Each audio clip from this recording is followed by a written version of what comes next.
கண்ணோடு கண்களேற்றும் கற்பூர தீபமே, கைதீண்டும் போது பாயும் மின்சாரமே, உல்லாச மேடை மேலே ஓரங்க நாடகம், இன்பங்கள் பாடம் சொல்லும் என் தாயகம். இங்கங்கு ஊஞ்சலாக நான் போகிறேன், அங்கங்கு ஆசை தீயில் நான் வேகிறேன்.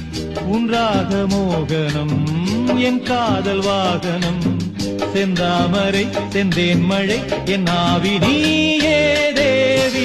ராஜராஜ சோழன் நான், எனையாளும் காதல் தேசம் நீதான்.